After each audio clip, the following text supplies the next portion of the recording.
నమస్కారం, ప్రవాహ మీడియాకి స్వాగతం. హెడ్లైన్ చూద్దాం.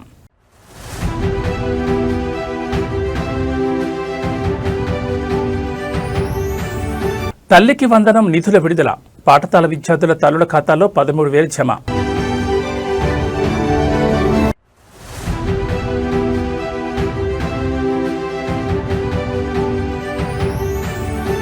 ప్రధాని నివాసం వద్ద హైడ్రామా. రాహుల్ గాంధీ ఎంపీలను బలవంతంగా అదుపులోకి తీసుకున్న పోలీసులు.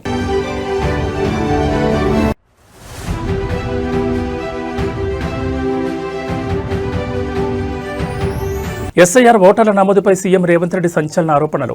కొడంగల్లో కుట్రలు సాగుతున్నాయని ధ్వజం.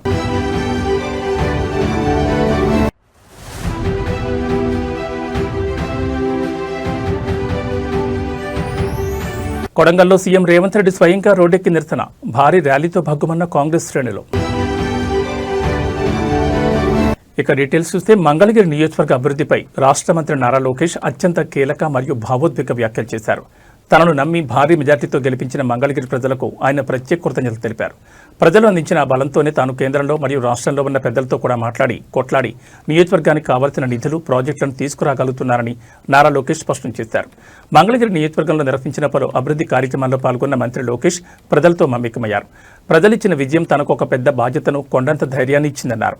మంగళగిరికి ఏం కావాలో, ఏ ప్రాజెక్టు రావాలో పెద్దల ముందు ధైర్యంగా అడిగే హక్కును అక్కడి ఓటర్లే తనకు ప్రసాదించారని కొనియాడారు. ఆంధ్రప్రదేశ్ రాష్ట్రం మొత్తం మంగళగిరి నియోజకవర్గం వైపు చూసేలా మోడల్ నియోజకవర్గంగా తీర్చిదిద్దడమే తన ప్రధాన లక్ష్యమని లోకేష్ వెల్లడించారు. ఈ అద్భుత ప్రగతి సాధించాలంటే తనకు మంగళగిరి ప్రజల ఆశీర్వాదాలతో పాటు కేంద్ర మరియు రాష్ట్ర స్థాయి పెద్దల ఆశీస్సులు, నిధుల మద్దతు కూడా అంతే అవసరమని పేర్కొన్నారు. నియోజకవర్గాన్ని అన్ని రంగాల్లో అగ్రగామిగా నిలబెడతానని ఆశాభావం వ్యక్తం చేశారు. మంత్రిగా బాధ్యతలు చేపట్టినప్పటి నుంచి మంగళగిరి అభివృద్ధిపై ప్రత్యేక దృష్టి సారించిన లోకేష్ వ్యాఖ్యలపై స్థానిక ప్రజలు, నాయకుల నుంచి విశేష స్పందన లభిస్తోంది. ఈరోజు నేను గౌరవ ముఖ్యమంత్రి గారితో దెబ్బలాడగలుగుతున్నా, గౌరవ ఉప ముఖ్యమంత్రి గారు పవన్ అంతా కూడా దెబ్బలాడగలుగుతున్నా. అన్న, ఇది నా నియోజకవర్గం, నాకు ఇంత మెజారిటీ ఇచ్చారు, మీరు చేయాల్సిందే అని దెబ్బలాడి పనులు చేయించుకోగలుగుతున్నా. అంతెందుకు కొన్ని విషయాలు గౌరవ ప్రధానమంత్రి గారి ఆఫీస్ ద్వారా కూడా చేయించుకోవాల్సిన అవసరం ఉంది. ఆల్రెడీ నోట్లు పంపించి, ఎందుకంటే ఇంత మెజారిటీతో గెలిచాను, మీరు ఆశీర్వదించాలి, దీవించాలి, పనులు చేయాలని వాళ్ళని కూడా నేను కోరటం జరుగుతుంది. ఇవన్నీ మీకు ఎందుకు చెప్తున్నానంటే, నాకు అంత మెజారిటీ ఇచ్చారు కనుకనే నేను పెద్దలతో మాట్లాడగలుగుతున్నా. వాళ్ళు కూడా గమనిస్తున్నారు. ఎంతోమంది ఢిల్లీలో ఉన్న నాయకులు నన్ను అడిగారు, మీరు పోటీ చేసి గెలిచిన నియోజకవర్గం 40 సంవత్సరాల క్రితం గెలిచింది కదా అని నన్ను అడిగారు. ఇప్పుడు చెప్పి అవునండి. అందుకే వాళ్ళు కూడా, కేంద్ర మంత్రులు కూడా అద్భుతంగా స్పందించి మనం అడిగిన అన్ని కోరికలు, మనం కోరిన అన్ని కోరికలు ఈరోజు వాళ్ళు తీర్చడం జరుగుతుంది. చేసుకుంటూ వెళ్తా, కానీ మీ ఆశీస్సులు ఎప్పుడు ఉండాలి. ఇలాంటి కార్యక్రమాలు ఎప్పుడు కలిసికట్టుగా చేసుకుందాం. ఒక మోడల్గా తయారు చేయాలి మంగళగిరి నియోజకవర్గం అనేది నా లక్ష్యం. ఆనాడు మీ అందరికి ఒకే మాట ఇచ్చా, ఆంధ్ర రాష్ట్రం మొత్తం మంగళగిరి వైపు చూసే విధంగా నేను మంగళగిరి నియోజకవర్గాన్ని అభివృద్ధి చేస్తానని చెప్పా. ఒక నిడమర స్కూల్ వల్లనే ఈరోజు రాష్ట్రం మొత్తం మన వైపు చూస్తుంది. కేవలం రాష్ట్రమే కాదు, యావత్ భారతదేశం మొత్తం మంగళగిరి వైపు చూసే విధంగా మంగళగిరి నియోజకవర్గాన్ని నేను అభివృద్ధి చేస్తానని ఈ సభాముఖం మీ అందరికీ నేను హామీ ఇచ్చుకుంటూ, ఆంధ్రప్రదేశ్ రాష్ట్రంలో పాఠశాల విద్యార్థుల తల్లిదండ్రులకు ప్రభుత్వం తీపి కబురు అందించింది. ప్రతిష్టాత్మక తల్లికి వందనం పథకం నిధులను ప్రభుత్వం విడుదల చేసింది. అర్హులైన విద్యార్థుల తల్లిదండ్రుల బ్యాంక్ ఖాతాలో 13,000 చొప్పున నగదును నేరుగా జమ చేసే ప్రక్రియను ప్రారంభించింది. ఈ విషయాన్ని రాష్ట్ర మానవ వనరుల అభివృద్ధి శాఖ మంత్రి నారా లోకేష్ అధికారికంగా వెల్లడించారు. ఈ పథకం అమల్లో ఎలాంటి ఆంక్షలు లేవని మంత్రి నారా లోకేష్ స్పష్టం చేశారు. ఇంట్లో ఎంతమంది పిల్లలు చదువుతుంటే అంతమందికి ఈ పథకం కింద డబ్బులు డిపాజిట్ చేస్తామని తెలిపారు. ఒక్కో విద్యార్థికి 13,000 చొప్పున విడుదల వారీగా నిధుల పంపిణీ జరుగుతుందని, ఈ నెల 24వ తేదీ వరకు విద్యార్థుల తల్లుల ఖాతాలో నగదు జమ చేసే ప్రక్రియ నిరంతరంగా కొనసాగుతుందని వివరించారు. రాష్ట్ర వ్యాప్తంగా మొత్తం 42.70 లక్షల మంది లబ్ధిదారుల బ్యాంక్ ఖాతాలో దాదాపు 10,120.78 కోట్ల భారీ మొత్తాన్ని జమ చేస్తున్నట్లు మంత్రి లోకేష్ సోషల్ మీడియా వేదికగా వెల్లడించారు. ఆర్థిక ఇబ్బందుల వల్ల ఏ ఒక్క విద్యార్థి చదువుకు దూరం కాకూడదనే ఉద్దేశంతోనే ప్రభుత్వం ఈ నిర్ణయం తీసుకుందని, తల్లులు ఈ నిధులను పిల్లల చదువులకే వినియోగించాలని కోరారు. ఈ నిధుల విడుదలతో రాష్ట్ర వ్యాప్తంగా లబ్ధిదారులు, విద్యార్థుల కుటుంబాల్లో హర్షం వ్యక్తమవుతోంది. ఒక తల్లికి వందనం కార్యక్రమం కింద 10,000 కోట్ల రూపాయలు ప్రభుత్వం ఖర్చు పెడుతుంది. మన ఇంట్లో ఎంతమంది పిల్లలున్నా అంతమంది పిల్లలకి ఈరోజు తల్లికి వందనం మన ప్రభుత్వం ఇస్తుంది. పోయిన సంవత్సరం జూన్ మాసంలో ఇచ్చాం. జూన్ మాసంలో ఇచ్చినప్పుడు సమస్య ఎక్కడొచ్చిందంటే, పిల్లలు ఇంకా స్కూల్లో చేరలేదు. అంటే ఫస్ట్ గ్రేడ్కి పిల్లలు రాలేదు, 11th క్లాస్కి ఇంకా పిల్లలు చేరలేదు. అందుకే ఒక నెల సమయం తీసుకొని ఈ చేర్పులన్నీ ఇప్పుడు అయిపోయినాయి. ఈ రోజు నుంచి 24 వరకు మీ ఖాతాలో కూటమి ప్రభుత్వం తల్లికి వందనం నిధులు కూడా ఇవ్వబోతుందని ఈ సభాముఖం మీ అందరూ తెలియజేసుకుంటున్నా. ఒక తల్లికి వందనం, పెన్షన్ 4,000 రూపాయలు, ఉచితంగా 3 గ్యాస్ సిలిండర్లు, స్త్రీ శక్తి కింద మహిళల బస్సులు ఉచితంగా ప్రయాణించే హక్కు కల్పించాం. మత్స్యకార సోదరుల డబ్బులు, చేనేత సోదరులకి ఉచితంగా 200 యూనిట్ల కరెంటు, ఇట్లా చెప్పుకుంటా పోతే అనేక సంక్షేమ అభివృద్ధి కార్యక్రమాలు మేము చేస్తున్నాం. ఒక పద్ధతి ప్రకారం ఆదాయం పెంచుకుంటూ ఇంకో పక్కన సంక్షేమ కార్యక్రమాలు చేస్తామని ఈ సభాముఖం మీ అందరూ తెలియజేసుకుంటూ, ఒక పక్కన ఎంపీ గారు, ఇంకో పక్కన శాసనసభ్యుడిగా మీ లోకేష్ ఇద్దరం కలిసికట్టుగా పనిచేయగలుగుతున్నాం. అందుకనే ఇంత అద్భుతంగా నియోజకవర్గాన్ని అభివృద్ధి చేయగలుగుతున్నాం. నాడు నేడు ఎప్పుడు మీ ఆశీస్సులు మాకు ఉండాలని ఈ సభాముఖంలో మిమ్మల్ని అందరినీ కోరుకుంటూ మీ అందరి దగ్గర నుంచి సెలవు తీసుకుంటున్నాం. తెలంగాణ ముఖ్యమంత్రి రేవంత్ రెడ్డి రాజకీయంగా సంచలన వ్యాఖ్యలు చేశారు. ఓటర్ల జాబితా ప్రత్యేక సమగ్ర సవరణ ఎస్ఐఆర్ నమోదు ప్రక్రియలో స్వయంగా పాల్గొని ఫారం నింపిన అనంతరం ఆయన మీడియాతో మాట్లాడారు. రాష్ట్రంలో నిరంతరం పాలనపై దృష్టి పెట్టి రోజుకు 18 గంటలు కష్టపడుతుంటే తనను రాజకీయంగా దెబ్బతీయడానికి కుట్రలు పన్నుతున్నారని సీఎం రేవంత్ తీవ్రస్థాయిలో ధ్వజమెత్తారు. తన సొంత నియోజకవర్గమైన కొడంగల్లో ఎస్ఐఆర్ నమోదు ప్రక్రియ సాగుతున్న తీరు అత్యంత ఆందోళనకరంగా ఉందని సీఎం రేవంత్ రెడ్డి తెలిపారు. ప్రతిపక్షాలు మరియు కొన్ని శక్తులు పథకం ప్రకారం కాంగ్రెస్ పార్టీకి చెందిన ఓటర్ల పేర్లను జాబితా నుంచి తొలగించే కుట్ర చేస్తున్నాయని ఆరోపించారు. తాను పాలనాపరమైన వ్యవహారాల్లో అత్యంత బిజీగా ఉండడాన్ని ఆసరాగా చేసుకుని కొడంగల్లో ఓట్లను గల్లంతు చేసేందుకు కుట్ర పన్నారని మండిపడ్డారు. కొడంగల్ నియోజకవర్గంలో ఇప్పటివరకు కేవలం 78% నమోదు మాత్రమే పూర్తయిందని, ఇంకా 22% మంది ఓటర్లు నమోదు కాకపోవడం తీవ్రమైన విషయమన్నారు. ఈ నిర్లక్ష్యం రాబోయే రోజుల్లో తన గెలుపుపై తీవ్ర ప్రభావం చూపే అవకాశం ఉందని ఆందోళన వ్యక్తం చేశారు. ప్రతి ఒక్క కాంగ్రెస్ నాయకుడు, కార్యకర్త క్షేత్రస్థాయిలో ఉండి అర్హులైన ప్రతి ఓటరు పేరు నమోదయ్యేలా చూడాలని పిలుపునిచ్చారు. ఓటర్ల నమోదులో అలసత్వం వహిస్తే ఉద్దేశపూర్వకంగానే ఓట్లను తొలగించే ప్రమాదం ఉందని, తక్షణమే అందరూ అప్రమత్తం కావాలని హెచ్చరించారు. సీఎం రేవంత్ రెడ్డి చేసిన వ్యాఖ్యలతో తెలంగాణ రాజకీయాలు ఒక్కసారిగా వేడెక్కాయి. రోజుకు 18 గంటలు పనిచేసిన నాకు సమయం సరిపోతలేదు.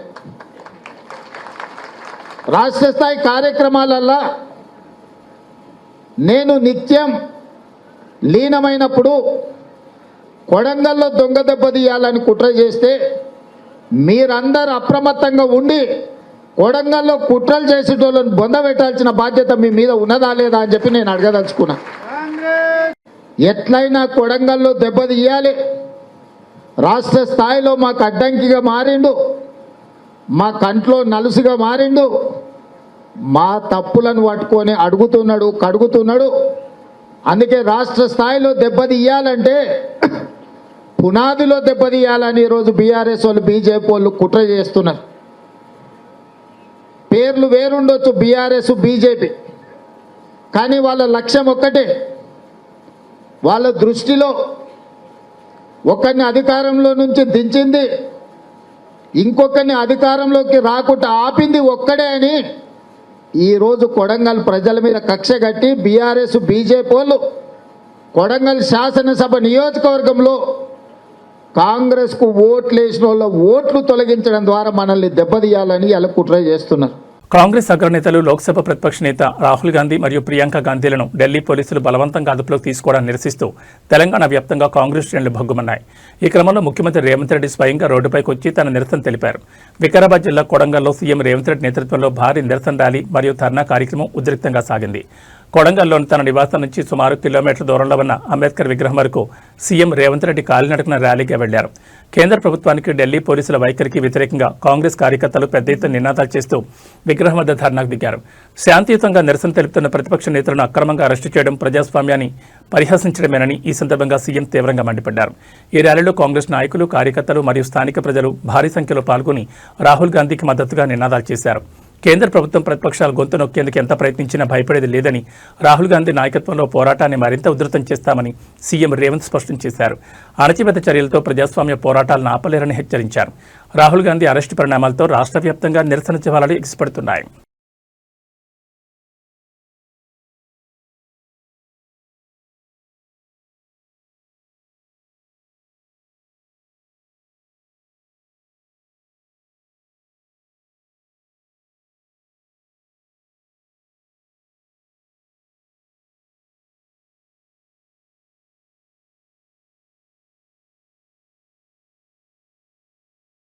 దేశ రాజధాని న్యూఢిల్లీ వేదిక మంగళవారం తీవ్ర ఉద్రిక్త వాతావరణం నెలకొంది. ప్రధాని నరేంద్ర మోడీ అధికారిక నివాసం వెలుపల ప్రతిపక్షాలు చేపట్టిన భారీ నిరసన ప్రదర్శనలో నాటకీయ పరిణామాలు చోటు చేసుకున్నాయి. పార్లమెంట్ లోక్సభ ప్రతిపక్ష నాయకుడు రాహుల్ గాంధీతో పాటు పలువురు ప్రతిపక్ష ఎంపీలను ఢిల్లీ పోలీసులు బలవంతంగా రోడ్డుపై నుంచి ఈడ్చుకెళ్లి అదుపులోకి తీసుకున్నారు. ప్రభుత్వ వ్యతిరేక విధానాలు, పలు కీలక డిమాండ్లపై కేంద్రానికి వ్యతిరేకంగా ప్రతిపక్ష కూటమి నేతలు ప్రధాని నివాసం ముట్టడికి యత్నించారు. భద్రతా బలగాలు వారిని అడ్డుకోవడంతో రాహుల్ గాంధీ నేతృత్వంలో ఎంపీలంతా రోడ్డుపైనే బైఠాయించి ధర్నాకు దిగారు. ప్రభుత్వం తీరుపై తీవ్రస్థాయిలో నినాదాలు చేస్తూ నిరసన వ్యక్తం చేశారు. ఈ క్రమంలో పోలీసులు ఆందోళనకారులను నిరోధించేందుకు ప్రయత్నించడంతో వాతావరణం మరింత వేడెక్కింది. శాంతియుతంగా నిరసన తెలుపుతున్న తమపై పోలీసులు విచక్షణారహితంగా ప్రవర్తించారని కాంగ్రెస్ వర్గాలు ఆరోపించాయి.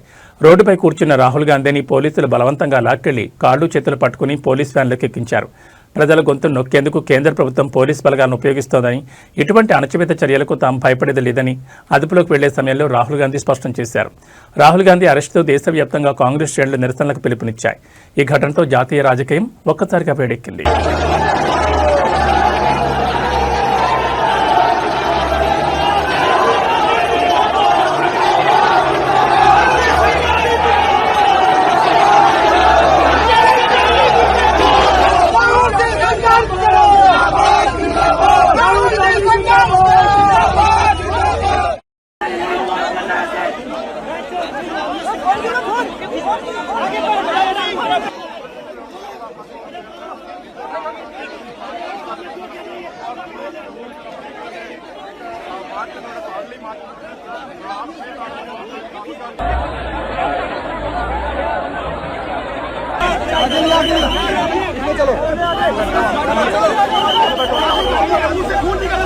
राहुल गांधी के मुंह से खून निकल रहा है। राहुल गांधी की नाक से खून निकल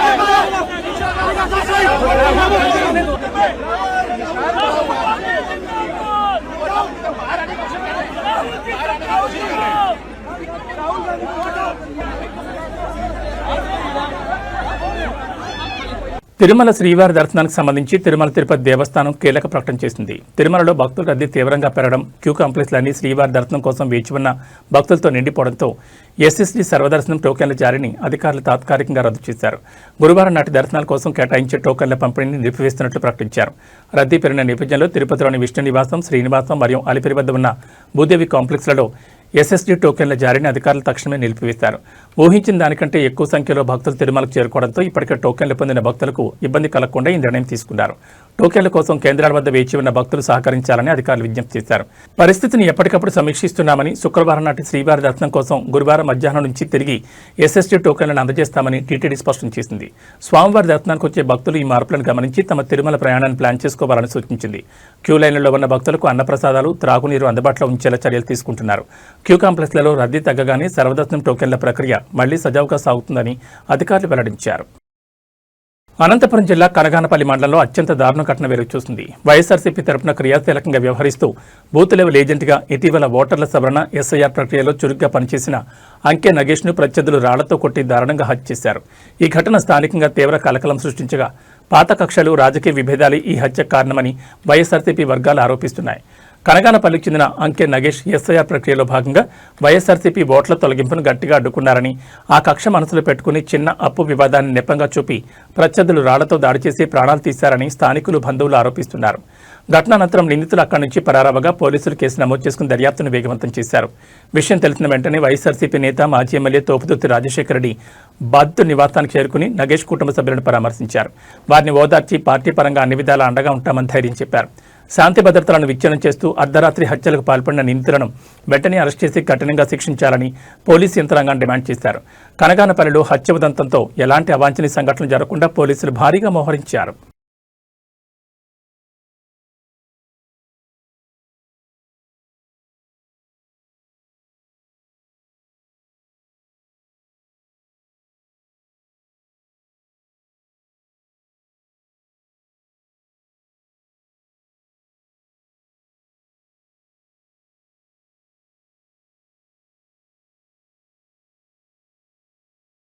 హైదరాబాద్ నగరంలోని ప్రధాన జంక్షన్ అయిన ఎల్బీ నగర్ వద్ద తీవ్ర ఉద్రిక్త వాతావరణం నెలకొంది.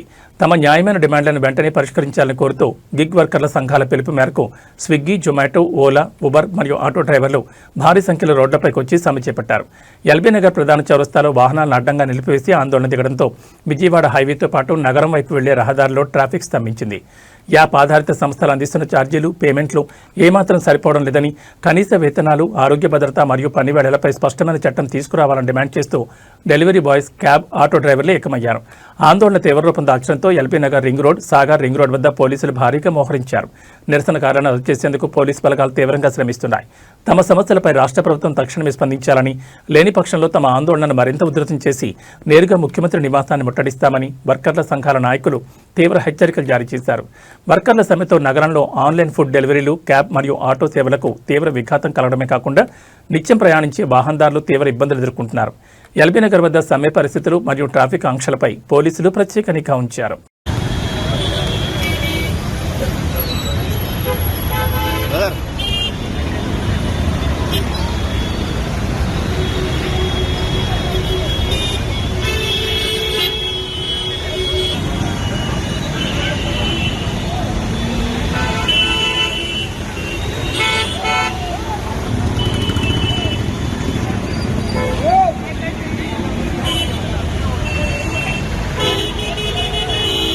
నేను ఎల్బీ నగర్ నుంచి ఆటో యూనియన్ నుంచి మాట్లాడుతున్నా. ఈ రోజు ఇప్పటి నుంచి స్ట్రైక్ చేయడానికి 4వ సారి. ఇదే ఎల్బీ నగర్ కాకపోతే హైదరాబాద్ సిటీ మొత్తానికి 4 సార్లు స్ట్రైక్ చేశాము. ఎవ్వరు స్పందిస్తలేరు. 2006లో పెట్రోల్ రేట్ కావచ్చు, గ్యాస్ రేట్ కావచ్చు, ఇదే 70 రూపాయలు 50 రూపాయలు ఉండే. 2026లో 120 రూపాయలు అయింది. అప్పుడు కూడా ఛార్జెస్ 10 రూపాయలు 11 రూపాయలు ఉండే. ఆటో ఛార్జ్ కిలోమీటర్కి వచ్చేసి 10 రూపాయలు 11 రూపాయలు ఉండే. ఇప్పుడు అదే 10-11 రూపాయలు 2020లో కూడా అదే 10-11 రూపాయలు ఇస్తున్నాడు మాకు. ఓలా, ఉబర్, ర్యాపిడో రోజుకి వచ్చేసి ఒక ఆర్డర్ దగ్గర 30 రూపాయలు కమిషన్ తీసుకుంటారు. అలాంటప్పుడు మాకు కూడా కిలోమీటర్కి వచ్చేసి 250 రూపాయలు, 10 కిలోమీటర్కి వచ్చేసి 250-200 రూపాయలు ఇస్తే మాకు కూడా కొద్దిగా బెనిఫిట్ ఉంటుంది. ఇది ఒక ఆటో డ్రైవర్ వచ్చేసి 1000 రూపాయలు గ్యాస్ కొట్టించుకుంటే 2000 రూపాయలు చేస్తుండ్రు. వాస్తవానికి 2000 రూపాయలు చేస్తే 1000 రూపాయలు గ్యాస్కి వెళ్ళిపోతుంది. దాంట్లో ఆయనకు మిగిలేదు 1000 రూపాయలు. 1000 రూపాయలు 400 రూపాయలు కిరాయి ఆటోనా, 600 రూపాయలు మిగిలేదు. 400 పోతే 600 రూపాయలు, 600 అంటే నెలకు వచ్చేసి 18,000 రూపాయలు ఆయనకు. 18,000లో అందులో 600 రూపాయలు మిగులుతుంది. రోజుకి ఒక ఆటో డ్రైవర్కి వచ్చేసి 600 రూపాయలు అంటే నెలకు వచ్చేసి 18,000 రూపాయలు. 18,000 రూపాయలు ఆటో డ్రైవరు ఒక రెంట్ కట్టాలంటే 6,000 రూపాయలు రూమ్ రెంట్. స్కూల్ ఫీజులు పిల్లలకి, ఇంట్లో తిననికే చార్జ్, ఇంట్లో తినక బియ్యం లేదు. ఈ రోజు ఆటో డ్రైవర్ పరిస్థితి అధ్వానంగా ఉంది. ఈ రోజు రేవంత్ రెడ్డి గారికి ఒకటే చెప్తున్నాం మేము, సీఎం గారికి, ఈ రోజు స్పందించకపోతే ఓలా, ఉబర్, ర్యాపిడో ఏడు ఉన్నాయో, వాళ్ళ సంస్థలు ఎక్కడ ఉన్నాయో, హెడ్ ఆఫీస్ ఎక్కడ ఉన్నాయో కంపల్సరీ వారం రోజులు అక్కడ ముట్టడిస్తాము. అక్కడ కూడా స్పందించకపోతే రేవంత్ రెడ్డి ఇంటికి ముట్టిస్తాము. ఇంకోటి, కాంగ్రెస్ ప్రభుత్వం రావడానికి రాష్ట్రంలో, తెలంగాణ రాష్ట్రంలో కాంగ్రెస్ ప్రభుత్వం రావడానికి ఆటో డ్రైవర్ ముఖ్య కారణము. ఎందుకంటే ప్రతి ఆటో డ్రైవర్ లో కస్టమర్ కూర్చుంటే ప్రతి ఆటో డ్రైవర్కి చెప్పేది మేము, ఒక్కసారి కాంగ్రెస్ ప్రభుత్వానికి మనం రాష్ట్రంలో తెప్పించుకున్నాము. రైతులు కానీ, ఆటో డ్రైవర్లు కానీ, నిరుద్యోగులు కానీ అందరూ బాగుపడతారు. రాష్ట్రం కూడా మంచిగా ఉంటది, స్వచ్ఛ సామలంగా ఉంటదని మేము అనుకున్నాము. ఇప్పుడు కూడా ఎవరిని పట్టించుకోవడం లేదు, ఎవరు పట్టించుకుంటలేరు. మేము 100% వారం రోజుల్లో డెడ్ లైన్ ఇస్తున్నాం. మేము వారం రోజుల్లో ఈ రేవంత్ రెడ్డి గారు పట్టించుకోకపోతే కంపల్సరీ హెడ్ ఆఫీస్ ఎక్కడ ఉందో అక్కడ ముట్టడిస్తాము. లేకపోతే అక్కడ కూడా పట్టించకపోతే రేవంత్ రెడ్డి ఇంటికాడ ముట్టడిస్తాము. 100% మాకు కిలోమీటర్ కి చార్జెస్ అనేది పెంచండి దయచేసి. మా డిమాండ్ అది ఒక్కటే, లేకపోతే మేము చేయం. అది నల్గొండ జిల్లాలో విద్యుత్ కోతలపై రైతాంగం తీవ్ర ఆగ్రహం వ్యక్తం చేసింది. తిప్పర్తి మండలం ఇండ్లూరు గ్రామంలో కరెంటు సమస్యతో వరినార్లు ఎండిపోతున్నాయని మండిపడుతూ రైతులు సబ్స్టేషన్ ఎదుట భారీ ఆందోళన దిగారు. తిప్పర్తి నకరికల్ ప్రధాన రహదారిపై వాహనాలను అడ్డంగా నిలిపివేసి రాస్తారోకో నిర్వహించారు. దీంతో రోడ్డుకి ఇరువైపులా భారీగా వాహనాలు నిలిచిపోయి తీవ్ర ఉద్రిక్త వాతావరణం నెలకొంది. సాగునీటి అవసరాలకు సక్రమంగా విద్యుత్ సరఫరా కాకపోవడంతో కష్టపడి వేసిన వరినాట్లు నార్లు ఎండిపోతున్నాయని రైతులు వాపోయారు. కరెంటు కోతలపై అధికారులకు ఫోన్ చేస్తే వారు ఏమాత్రం స్పందించడం లేదని, కనీసం ఫోన్లు కూడా ఎత్తడం లేదని ఆరోపించారు. ఒకవేళ ఏ అధికారైనా ఫోన్ ఎత్తినా కరెంట్ రాకపోతే మమ్మల్ని కాదు, వెళ్లి మంత్రి కోమటిరెడ్డిని అడగండి అని నిర్లక్ష్యంగా జవాబిస్తున్నారని రైతులు తీవ్ర ఆగ్రహం వ్యక్తం చేశారు. సొంత జిల్లాలోని విద్యుత్ సరఫరా దారుణంగా మారిందని, స్థానిక మంత్రి కోమటిరెడ్డి వెంకటరెడ్డి తక్షణమే స్పందించి ఈ సమస్యను పరిష్కరించాలని డిమాండ్ చేశారు. వ్యవసాయానికి అంతరాయం లేకుండా నిరంతర విద్యుత్ అందించకపోతే ఆందోళనను మరింత ఉధృతం చేస్తామని హెచ్చరించారు. సమాచారం అందుకున్న పోలీసులు మరియు విద్యుత్ ఉన్నతాధికారులు సంఘటనా స్థలాలను చేరుకుని రైతులతో చర్చలు జరిపారు. సాగునీరు, విద్యుత్ లేక పంటలు ఎండిపోతుంటే అధికారులు బాధ్యతారాహిత్యంగా వ్యవహరించడంపై సర్వత్రా విమర్శలు వ్యక్తమవుతున్నాయి.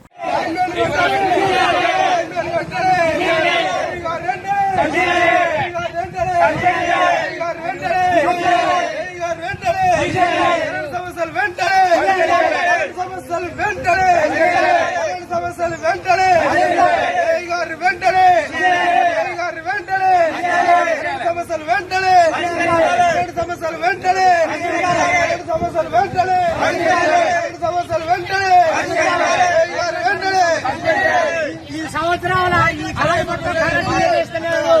ఇండోర్లో మాత్రం ఈ సంవత్సరాల ఈ కారు మొత్తం ఇస్తలేడు కరెంటు. లైన్ మీద ఎక్కలేడు, ఫోన్ చేస్తే లైన్ మీద ఎక్కలేడు, టీ ఎక్కలేడు, ఎవరు ఎక్కలేడు. సమస్యలు ఇట్లా ఉన్నాయి. లైట్ ఇస్తలేరు, పద్ధతులు ఇస్తలేరు ఈ సంవత్సరంలో. మరి వాళ్ళకు ఎందుకో మరి వాళ్ళ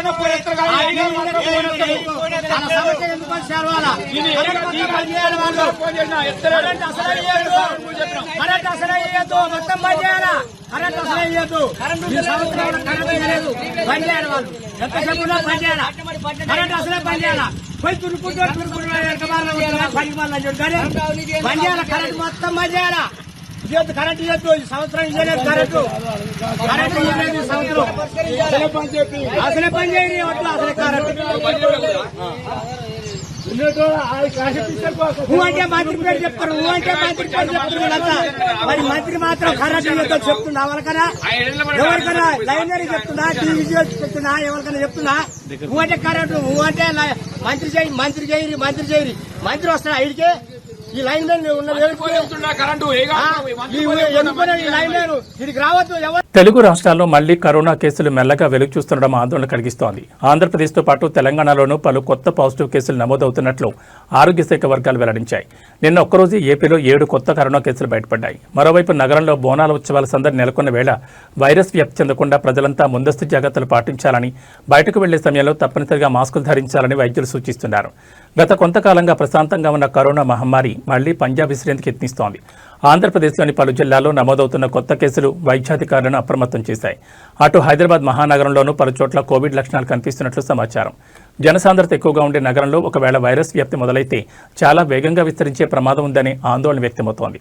ప్రస్తుతం భాగ్యనగరంలో బోనాల ఉత్సవాలు అత్యంత వైభవంగా జరుగుతుండటంతో గుడులు, ప్రధాన ప్రాంతాల్లో భక్తుల రద్దీ తీవ్రంగా ఉంటోంది. ఈ క్రమంలో ప్రతి ఒక్కరూ వ్యక్తిగత పరిశుభ్రత పాటించాలని, రద్దీ ప్రదేశాలకు వెళ్లేటప్పుడు ఖచ్చితంగా మాస్క్ ధరించడం క్షేమమని నిపుణులు హెచ్చరిస్తున్నారు. జలుబు, దగ్గు, జ్వరం వంటి లక్షణాలు ఉన్నవారు వెంటనే కోవిడ్ పరీక్షలు చేయించుకోవాలని, ఇతరులకు వ్యాపించకుండా హోమ్ ఐసోలేషన్లో ఉండాలని సూచిస్తున్నారు. ఆందోళన చెందాల్సిన పని లేకపోయినా వ్యాధి నిరోధక చర్యలు పాటించడం ద్వారా వైరస్ను కట్టడి చేయొచ్చని ఆరోగ్య శాఖ పేర్కొంది. హైదరాబాద్ బులియన్ మార్కెట్లో బంగారం, వెండి ధరలు ఒక్కసారిగా భారీగా పెరిగాయి. అంతర్జాతీయ మార్కెట్ ప్రభావంతో పాటు స్థానిక డిమాండ్ పెరగడంతో ఇవాళ పసిడి ధరలు రికార్డు స్థాయిలో ఎగబాకాయి. 24 క్యారెట్లు మరియు 22 క్యారెట్ల బంగారం ధరలతో పాటు వెండి కూడా భారీగా ప్రియమైంది. హైదరాబాద్ మార్కెట్లో ఇవాళ 24 క్యారెట్ల 10 గ్రాముల మేలిం బంగారం ధర ఏకంగా ₹2,290 పెరిగి 1,46,510కి చేరింది. ఇక ఆభరణాల తయారీకి ఉపయోగించే 22 క్యారెట్ల 10 గ్రాముల పసిడి ధర కూడా ₹2,100 పెరిగి 1,34,300 పలుకుతోంది. కొనుగోలుదారులు దుకాణాలకు వెళ్లే ముందు ఈ పెరిగిన ధరల వివరాలను గమనించాలని నిపుణులు సూచిస్తున్నారు. మరోవైపు వెండి ధరలు కూడా కొండెక్కి కూర్చున్నాయి. ఒక్కరోజే కేజీ వెండి ధర ఏకంగా 5,000 ఎగబాకి ప్రస్తుతం హైదరాబాద్లో కేజీ వెండి 2,45,000 వద్ద విక్రయమవుతోంది. తెలంగాణ రాష్ట్ర వ్యాప్తంగా వాతావరణం ఒక్కసారిగా మారిపోయింది. గత 2 రోజులుగా పలు జిల్లాల్లో విస్తారంగా వర్షాలు కురుస్తుండటంతో వాతావరణం చల్లబడింది. కురుస్తున్న వర్షాలతో రైతులతో పాటు సామాన్య ప్రజలు హర్షం వ్యక్తం చేస్తున్నారు. కాగా బంగాళాఖాతంలో కొత్తగా అల్పపీడనం ఏర్పడుతున్న నేపథ్యంలో రాష్ట్రంలో రాబోయే మరో 4 రోజుల పాటు ఓ మోస్తరు నుంచి భారీ వర్షాలు కురిసే అవకాశం ఉందని హైదరాబాద్ వాతావరణ కేంద్రం తెలిపింది. వాతావరణ శాఖ వెల్లడించిన వివరాల ప్రకారం అల్పపీడన ప్రభావంతో పలు జిల్లాల్లో ఈదురుగాలులు, ఉరుములు, మెరుపులతో కూడిన వర్షాలు పడే అవకాశం ఉంది. ముఖ్యంగా ఆదిలాబాద్, ఆసిఫాబాద్, మంచిర్యాల, నిర్మల్, జగిత్యాల, రాజన్న సిరిసిల్ల, భూపాలపల్లి, ములుగు, భద్రాద్రి కొత్తగూడెం మరియు ఖమ్మం జిల్లాలకు వాతావరణ శాఖ ఎల్లో అలర్ట్ జారీ చేసింది. ప్రజలు పొలాల్లో పనిచేసే రైతులు అప్రమత్తంగా ఉండాలని సూచించింది. ప్రస్తుతం పడుతున్న వర్షాలు వ్యవసాయ పనులకు ఎంతో మేలు చేస్తాయని, వరి నాట్లు మరియు ఇతర పంటలకు ఈ నీరు ఎంతో ప్రాణాధారమని రైతులు సంతోషం వ్యక్తం చేస్తున్నారు. మరోవైపు వర్షాల సమయంలో లోతట్టు ప్రాంతాల ప్రజలు జాగ్రత్తగా ఉండాలని, విద్యుత్ స్తంభాలు, పాత భవనాలు మరియు చెట్ల కింద నిలబడొద్దని విపత్తు నిర్వహణ శాఖ హెచ్చరించింది. మరో 4 రోజుల పాటు వర్షాలు కొనసాగనున్న నేపథ్యంలో రవాణా వ్యవస్థకు, నిత్యావసరాలకు అంతరాయం కలగకుండా అధికారులు తగిన చర్యలు చేపట్టారు.